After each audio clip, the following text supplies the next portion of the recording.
This is CGTN, China Global Television Network.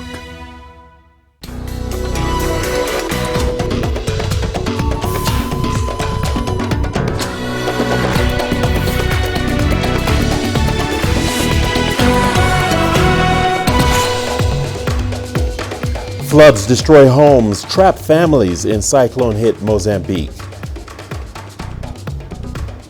Jihadists kill at least 5 in church attack in Burkina Faso.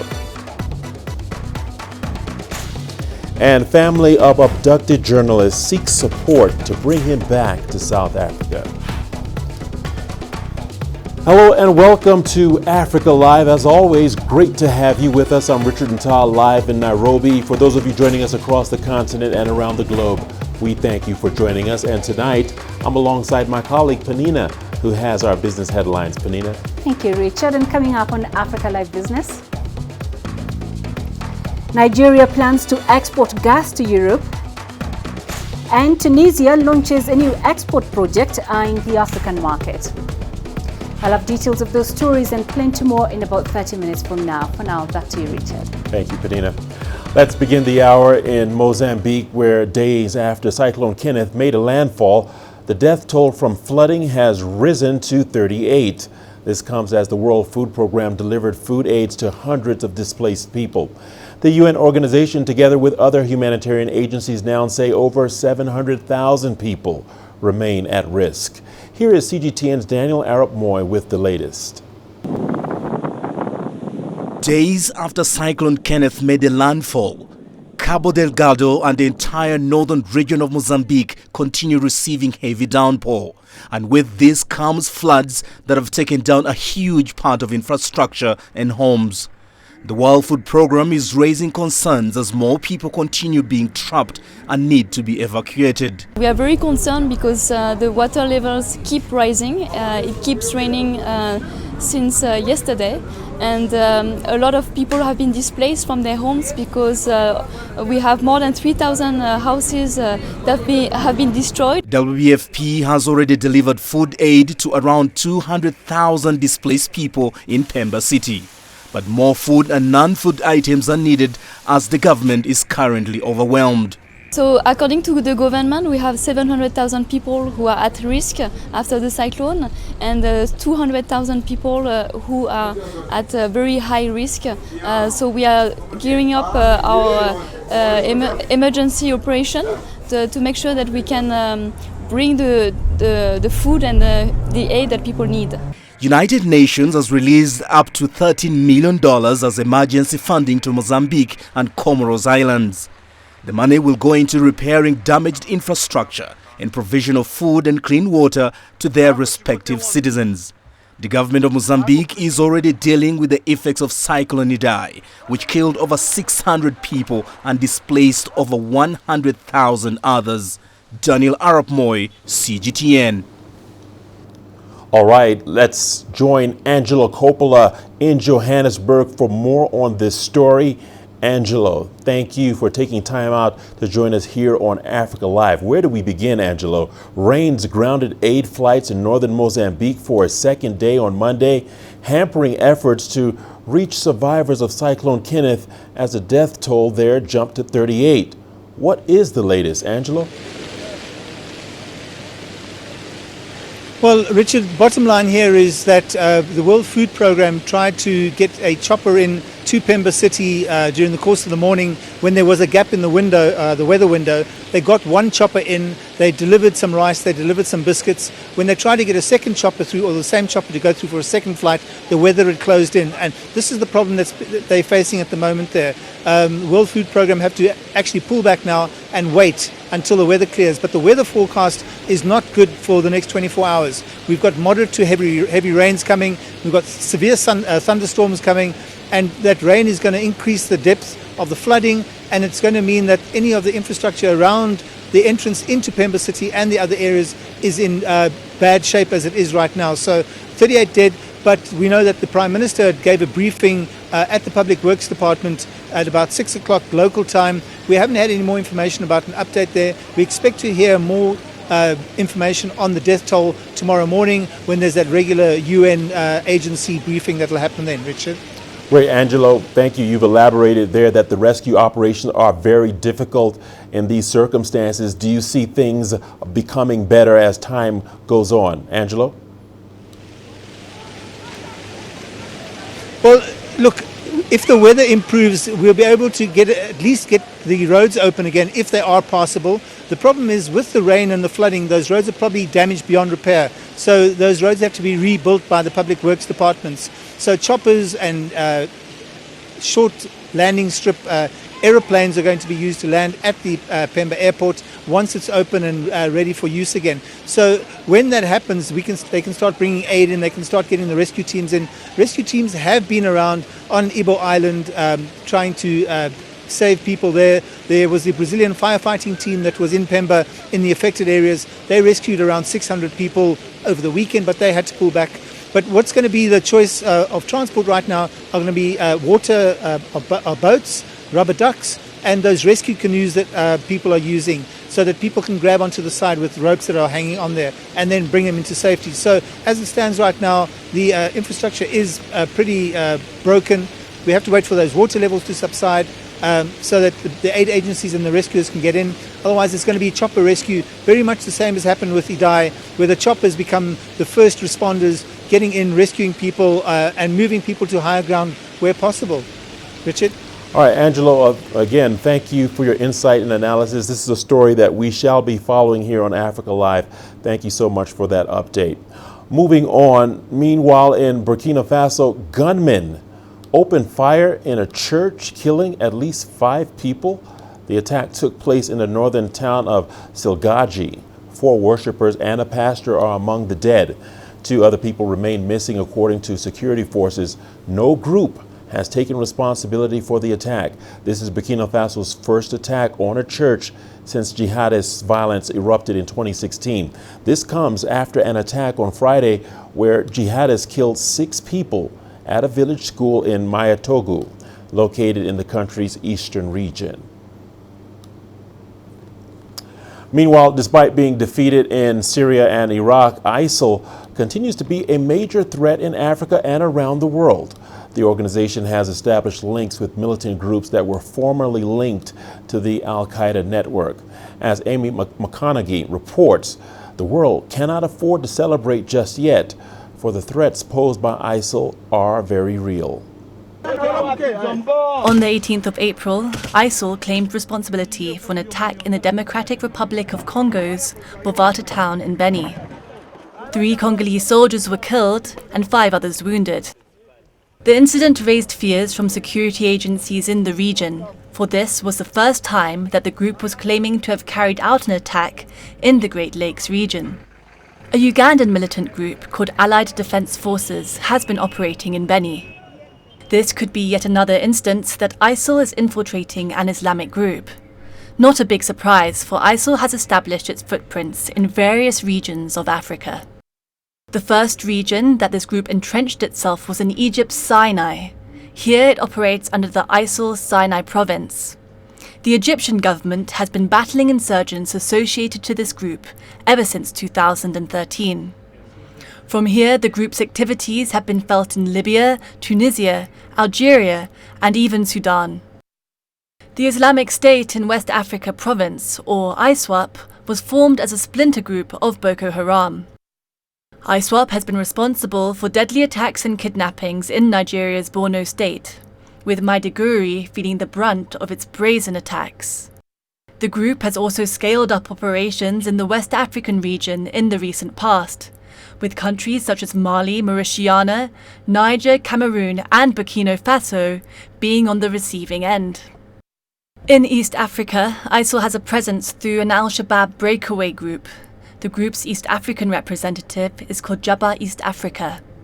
Jabba East Africa broke away from Al-Shabaab in 2016. Kenya and Somalia have been the worst affected. Although still in its formative stages, the Jabba East Africa group has been a thorn in the flesh of the Kenyan government, with operations concentrated in the Boni forest. ISIL could be vanquished in Iraq and Syria for now, but if the attacks in Sri Lanka are anything to go by, it's not yet quite time to pop the champagne. Amy McConaughey, CGTN. Earlier, we were joined by Dixon Osagie, a security expert who touched on how ISIL has spread both its mythology and mode of operation in Nigeria. Boko Haram play allegiance to ISIS.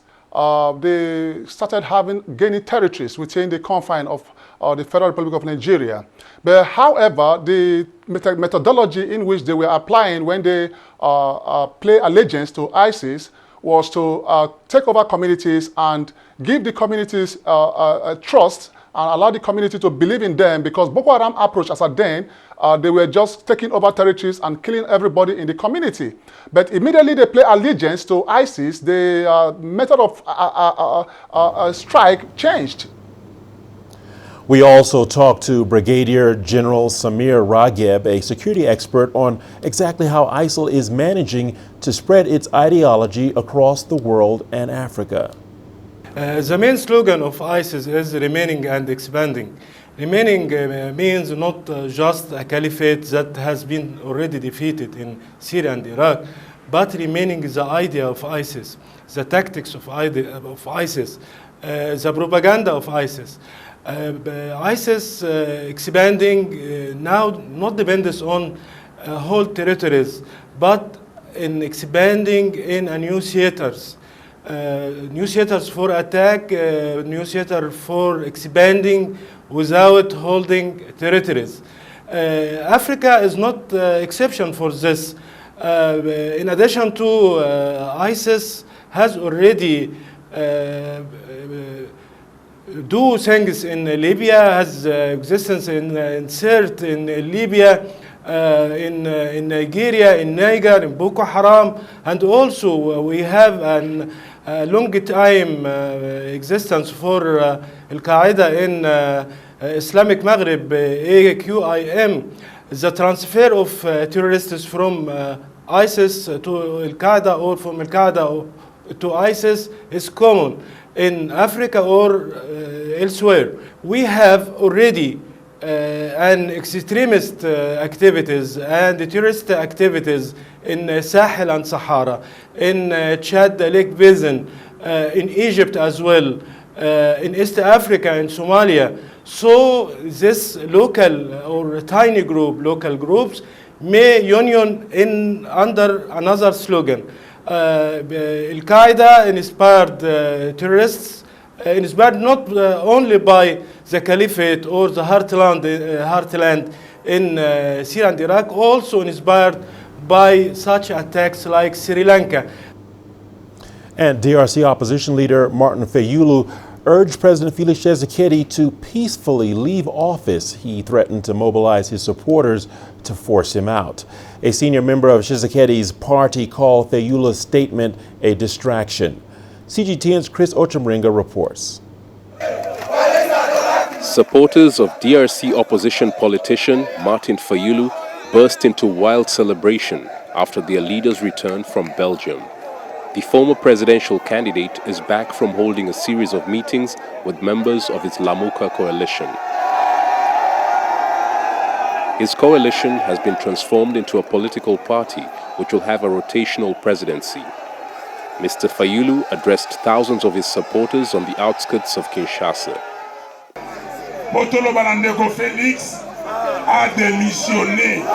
We ask our brother Felix Tshisekedi to leave office. He should stop playing games with the Congolese. If he refuses, we will mobilize the people against him. But a senior member of President Tshisekedi's party dismissed Mr. Fayulu's threat.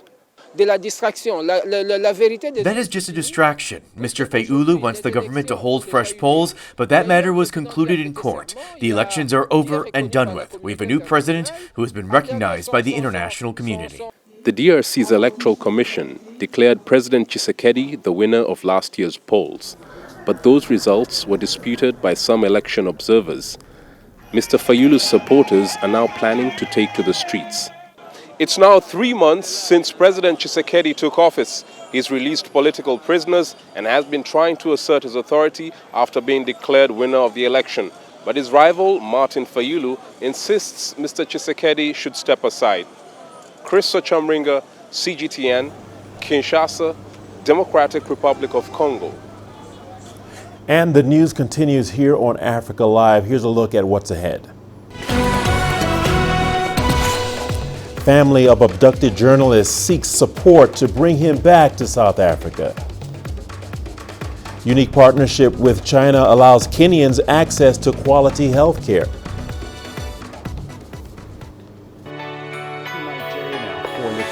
Data out of the country. The country's foreign currency reserves.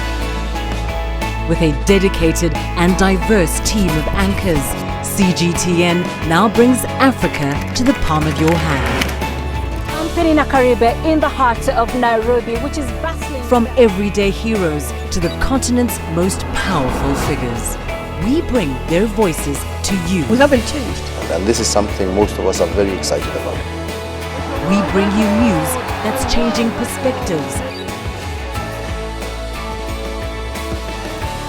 I'm while reporting from Nairobi's city center. News that brings Africa to the world.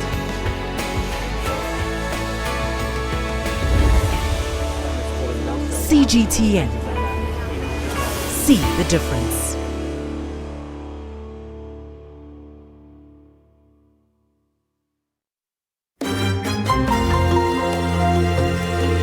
Africa Live. Find your voice.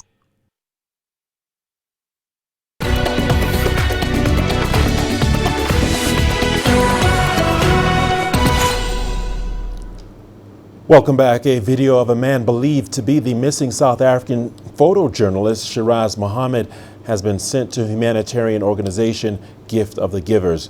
Mohammed can be seen pleading for help. Mohammed was abducted in January 2017 in Darkush, Syria. He was on his way to the Turkish border when he was taken at gunpoint. CGTN's Yolisa and Jamela has more on that story.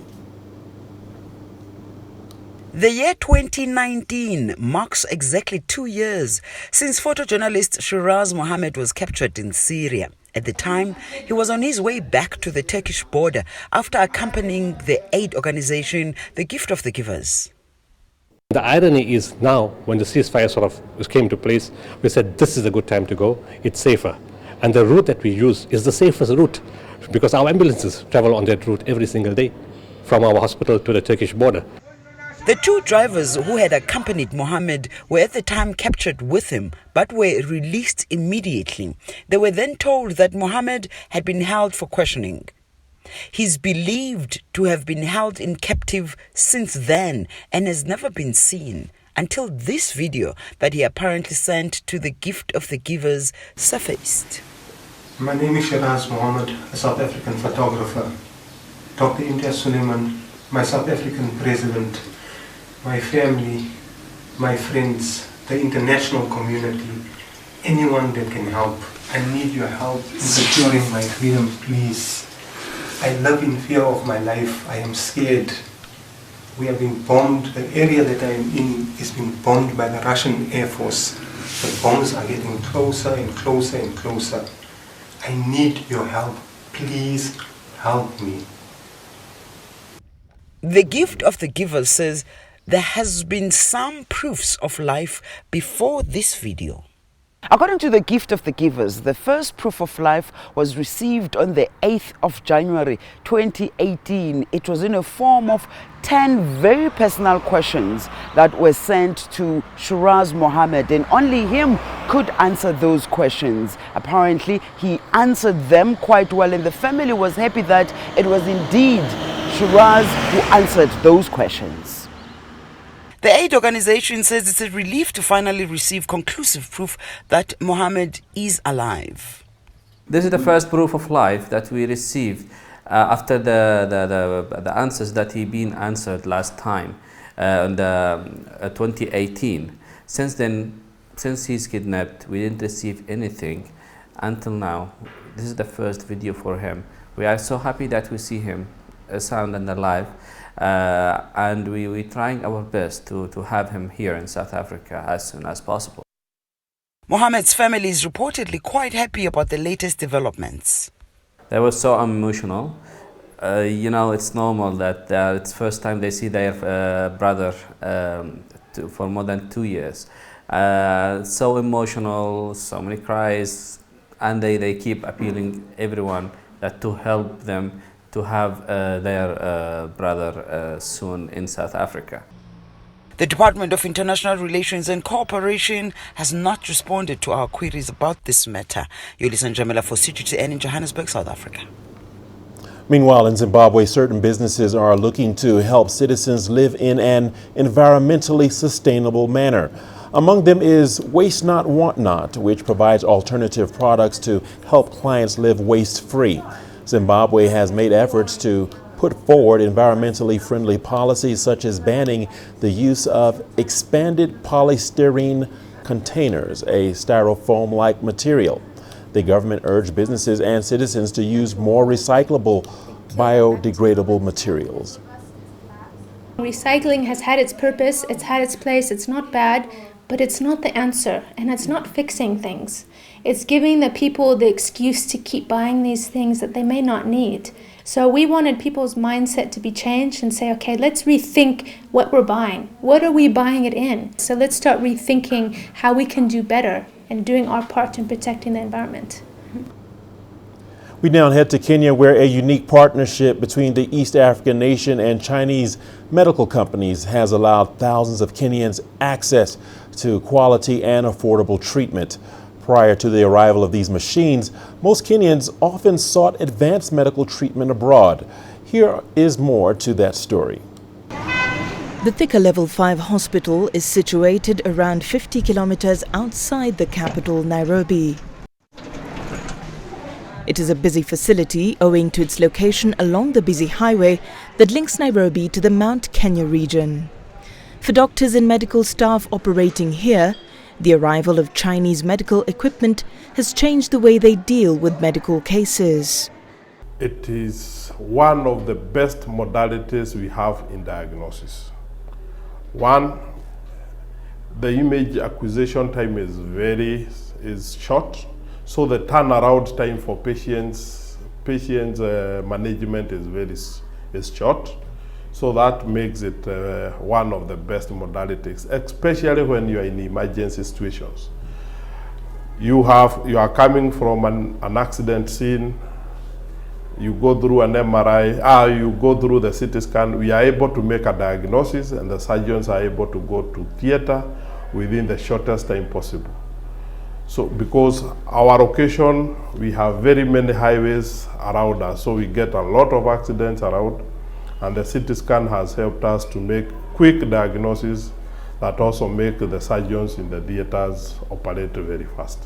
Through a partnership between the Kenyan and Chinese governments, Chinese companies have been supplying and installing machines such as CT scanners and other imaging equipment in hospitals run by the Kenyan national and county governments. I think the CT scan program is something that is relatively new in our country. So most of the radiographers in most of the counties had never seen and had never operated a CT scan machine.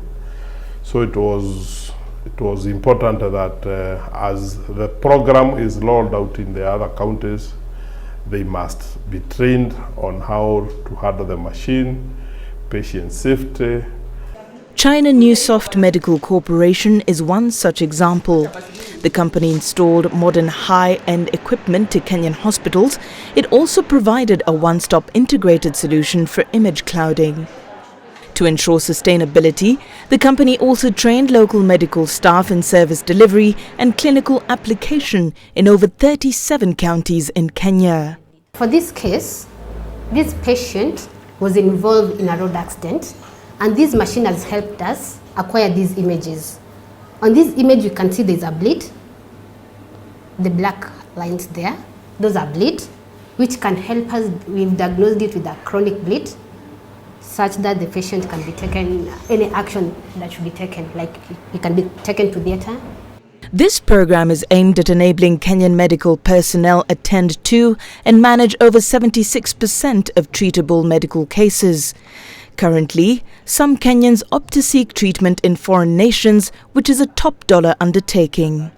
Universal healthcare is one of the 4 pillars of the Kenyan government's goals. China has become a medical partner with Kenya for decades, and this is one of the partnerships that makes ties between the two nations not just strong, but also healthy. Laura Walubengo, CGTN. In northern Nigeria, construction companies depend on the many quarries in Jos Plateau State to source boulders and gravel. For some women in the city, manually breaking huge rocks and stones with their bare hands and with simple tools has become their only source of livelihood. CGTN's correspondent Samson Omale reports from Jos. This is 94-year-old Azumi Atang setting out for the day's work.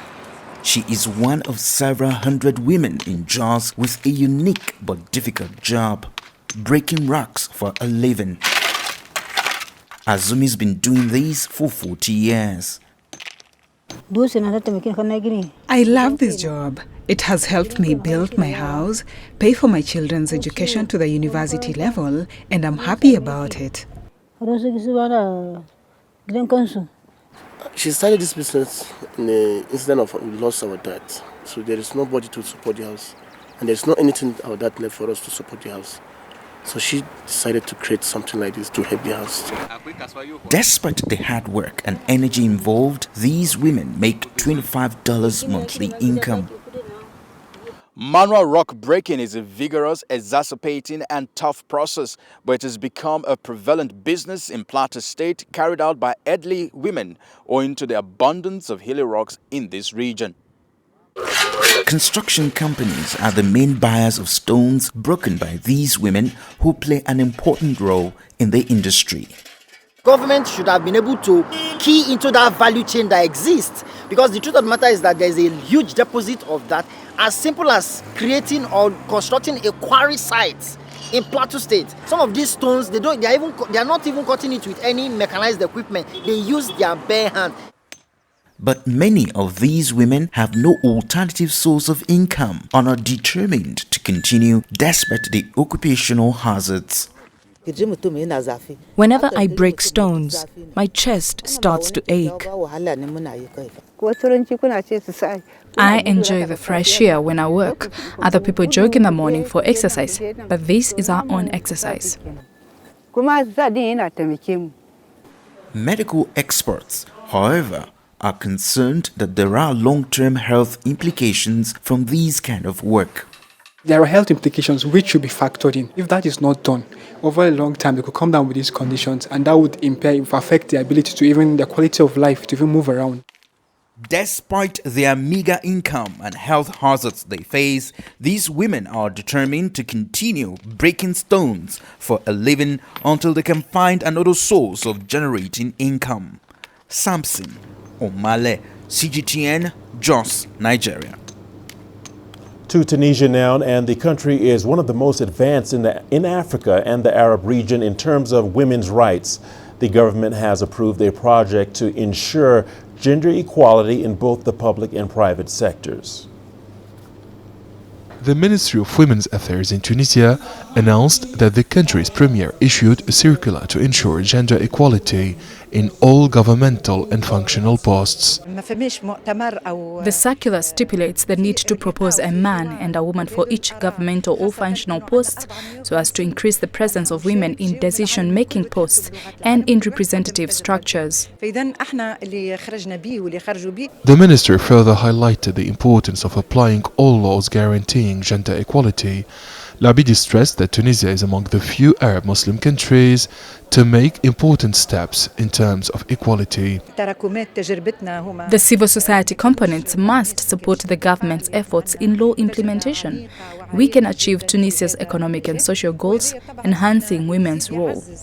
Several measures were taken by Tunisia during the past years, such as the adoption of a law on the elimination of violence against women, the extension of the maternity leave, the amendment of the Nationality Code.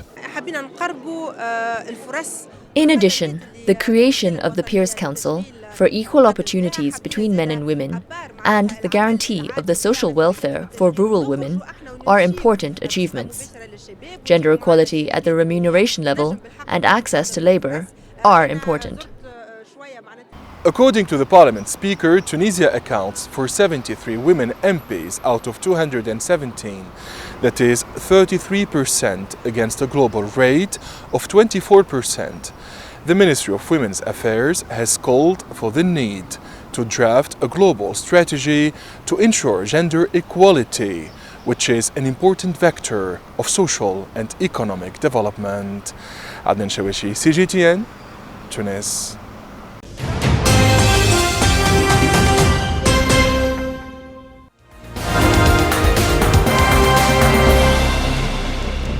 And let's take a look at some of the top stories making headlines this hour. In Mozambique, days after Cyclone Kenneth made a landfall, the death toll from the flooding has risen to 38. This comes as the World Food Program delivered food aids to hundreds of displaced people. The UN organization, together with other humanitarian agencies, now say over 700,000 people remain at risk. Meanwhile, in Burkina Faso, gunmen opened fire in a church, killing at least 5 people. The attack took place in the northern town of Silgaji. 4 worshippers and a pastor are among the dead. 2 other people remain missing, according to the security forces.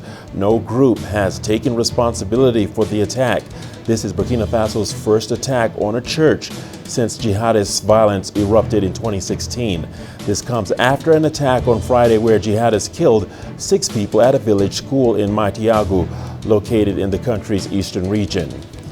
A video of a man believed to be the missing South African photojournalist Shiraz Mohammed has been sent to humanitarian organization Gift of the Givers. Mohammed can be seen pleading for help. Mohammed was abducted in January 2017 in Darkush, Syria. He was on his way to the Turkish border when he was taken at gunpoint. And in Kenya, a unique partnership between the Eastern African nation and Chinese medical companies has allowed thousands of Kenyans access to quality and affordable treatment. Prior to the arrival of these machines, most Kenyans often sought advanced medical treatment abroad. And that is a wrap of your top stories making headlines this hour.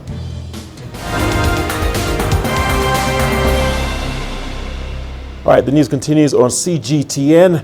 Let's hand over to Panina, who has our business headlines. Panina. Thank you, Richard. And coming up on Africa Live Business, Nigeria plans to export gas to Europe, and Tunisia launches a new export project eyeing the African market. Africa is the nexus of enterprise, and global business will tell you why it matters. From the mega investment projects to multi-billion-dollar mergers and acquisitions. Africa today collects, just in terms of revenues from taxes alone, $545 billion a year. If you take 10% of that and you devote it to the energy sector, problem solved. All this on Global Business, weekdays at this time on CGTN. Business in Africa is at the crossroads, where opportunity meets innovation, where profitable new markets collide with global trends. From the sound of an African bell on a stock market's floor, to the shout of the trader in a bustling free market. It's colorful, vibrant, and exotic. CGTN stands at the gateway to Europe, Africa, and the Middle East. From Morocco to South Africa, we talk to the deal makers and actors who fuel its engines of growth. Only on CGTN.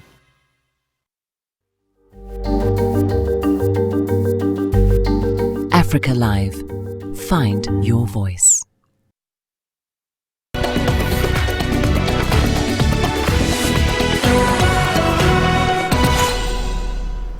Nigerian National Petroleum Corporation intends to export natural gas to European countries through the proposed Nigeria-Morocco gas pipeline. This is aimed at linking the pipeline to the existing Maghreb-Europe gas pipeline in northern Morocco to supply gas from Nigeria to Europe. The group managing director says the closure of refineries in some European Union countries would favor Nigeria in the long run. This is due to the movement of refining operations to countries with high demand for petroleum products. He also added that the International Maritime Organization regulation reduces the cap on the sulfur content of bunker fuel from 3.5% to 0.5% as from 2020. Still in Nigeria, the central bank has introduced the clean note policy to put an end to the circulation of mutilated, defaced and unfit naira notes. The document details several sanctions distributed to defaulting banks and the general public.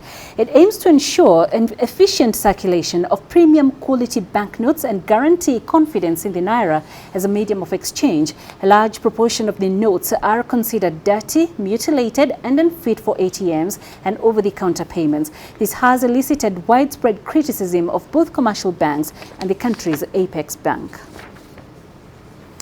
According to Tunisia's Minister of Trade, the country's exports to the African continent are low. Exports do not exceed 3% despite the importance of the market, which has about 1 billion consumers. The North African state has launched a new export project. It aims to diversify exported goods and reinforce Tunisia's presence in sub-Saharan Africa. 3 export consortia composed of 37 Tunisian companies were launched to export Tunisian products to African markets, including sub-Saharan African countries. The first phase of this project concerns 3 sectors identified as promising and priority sectors: agri-food, health and construction. The 5 target markets are Côte d'Ivoire, the Democratic Republic of Congo, Cameroon, Kenya and Nigeria. The first consortium, Taste Tunisia, specialized in the food industry, includes 11 companies. The second group, specialized in construction, Tunisia Building Partners, and the third consortium, operating in the health sector, includes 16 companies. The establishment of this consortia, financed by the German Agency for International Cooperation in Tunisia, is part of the project of promotion of job-creating export activities to new African markets. Professionals assert that the project aims to support the potential of these sectoral groups and to develop the offers of public and private companies to promote exports to sub-Saharan Africa. The creation of consortia will strengthen the capacity of Tunisian companies called upon to submit attractive bids in order to take advantage of the opportunities offered to export and sell Tunisian products in an efficient manner in several African countries. Tunisian authorities and their foreign partners work to support small and medium-sized enterprises to market Tunisian products abroad. The objective is to create wealth and offer workforce in order to boost the national economy. Tunisian Minister of Trade stressed his department's commitment to providing all the means to ensure the success of the 3 export consortia in Africa, especially after Tunisia's accession to the Common Market for Eastern and Southern Africa, COMESA, which is the largest regional bloc with 21 member countries. Adnan Shawishi, CGTN, Tunis. The United Nations Economic Commission for Africa says the Belt and Road Initiative has the potential to transform Africa into a well-connected and well-developed continent. According to the Executive Secretary of UNECA, the current infrastructure deficit of Africa of almost $100 billion can be solved through China's proposed BRI. CGTN's Gurum Chala has more. By far, the Belt and Road Initiative is said to be the single largest growth and development initiative the world has ever seen in the last century. 65 countries, 400 million people, and almost 40% of world's GDP is going to be positively impacted by the China-based Belt and Road Initiative. For Africa, it means even more. Our overall infrastructure cost on the continent about $130 billion. We lack about half of that amount to meet our required infrastructure needs. And we hope that with initiatives like this, which are essentially financing vehicles as well for filling some of those gaps. And as I said, of the 65 countries that are in the Belt and Road Initiative today, many of those are on the continent. And so we hope that some of this process of, rebuilding and strengthening infrastructure, both sea infrastructure, because the Belt and Road is sea connections and land connections, can also work. Africa every year loses about 2% of its GDP because of lack of proper infrastructure. The Executive Secretary of UN Economic Commission for Africa Vera Songwe says African states must work together to see the Belt and Road Initiative successful. Yes. It's not just an infrastructure project. It's an institutions building project. It's a trade project because it's going to facilitate trade. It's a people-to-people project because it's going to connect people more. But as you begin to do these things, you need institutions that can also govern that process. And I think that it's going to be very difficult for us to go fast on these projects if we don't have clarity on, what are the governing institutions around which we want the project to exist. And we want to use the Belt and Road Initiative to ensure faster and much more efficient application of the African Continental Free Trade Area Agreement, which basically means logistics. And so what we would care about, I think, the most is how can we speed up the logistics infrastructure that we need to make the CFTA a viable agreement. That means building more rail, for example, in an efficient way, energy as part of that initiative. So in simple terms, the Belt and Road Initiative, if and when successfully implemented, will be a game-changer initiative to the whole of human community. For Africa, it is a guarantor of a giant leap forward, away from knee-deep poverty. Grumjara CGTN, Addis Ababa, Ethiopia. In Cotonou, the largest city in Benin, China has established an economic center to promote trade with the country and other West African countries. More on this from CGTN's Laura Walubengo. Located in the Ghani shopping district in downtown Cotonou, the Chinese Center for Economic and Commercial Development is the result of Sino-Beninese cooperation. Filled with shops and warehouses, this multi-purpose building connects Chinese manufacturers with businesses from Benin and other West African nations. The Benin Chinese Economic and Commercial Development Center has several missions: to organize international fairs and exhibitions of products that we commonly call the Chinese Product Fair in Benin, to bring investors looking for representatives with samples of their products at these fairs and exhibitions, and to promote meetings between suppliers and importers from Benin or the sub-region. We also want to finance imports from China.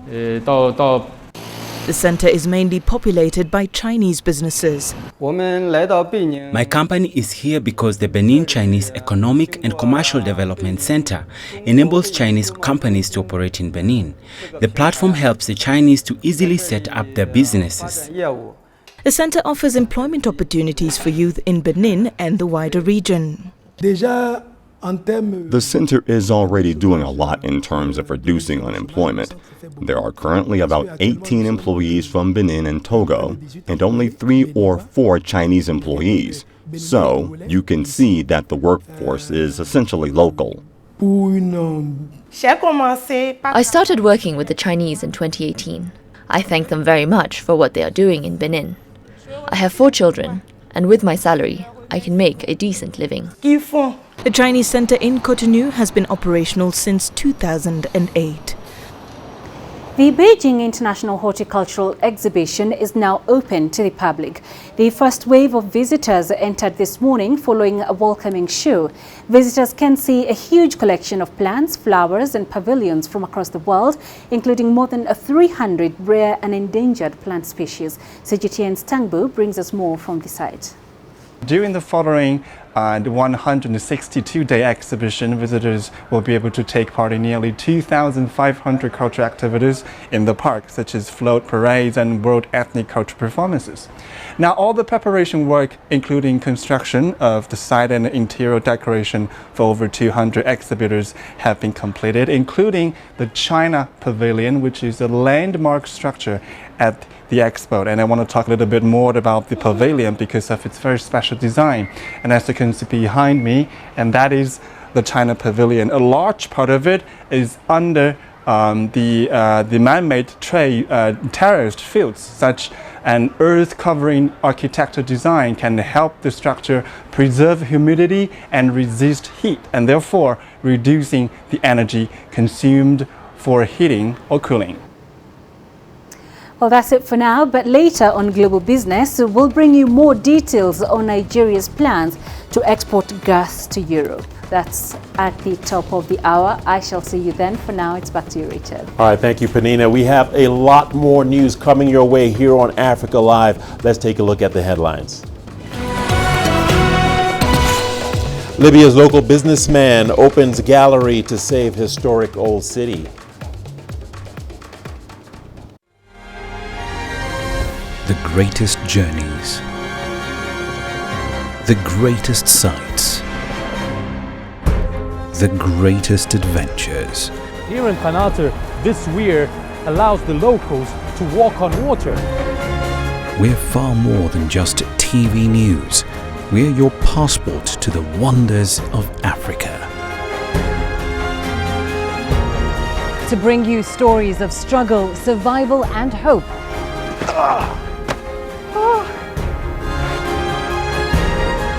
So let's explore.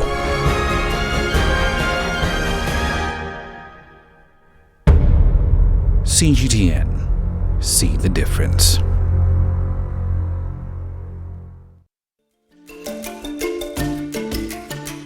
Africa Live. Find your voice.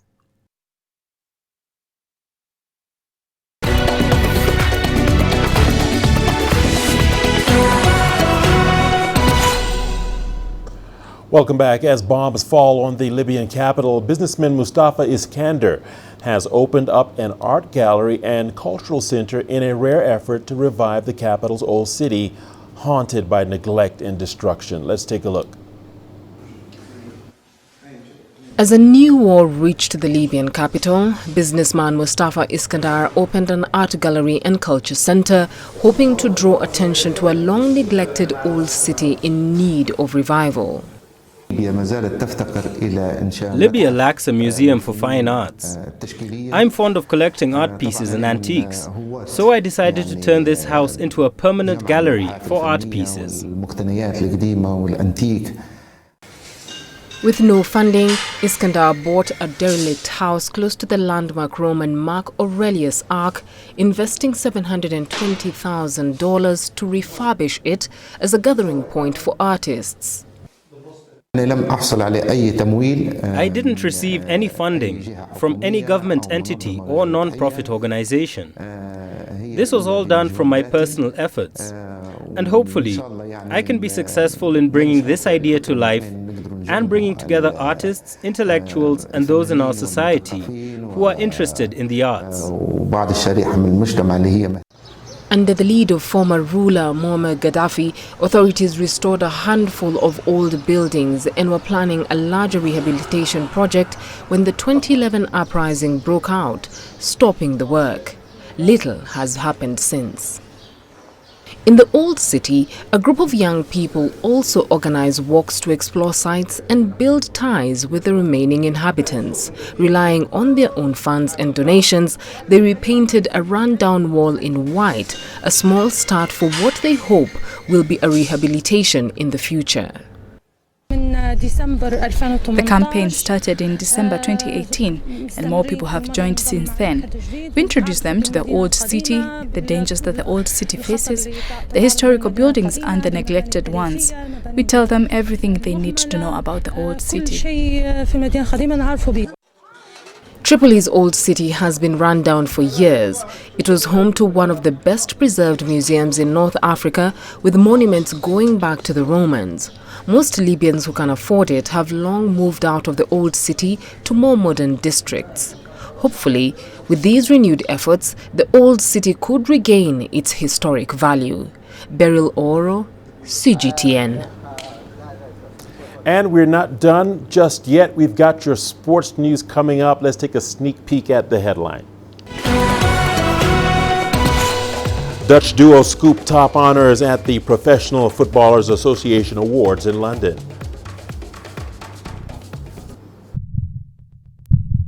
Africa, where champions are made, records are broken, legends are born. We're there for every goal, for every knockout, for every step of the way.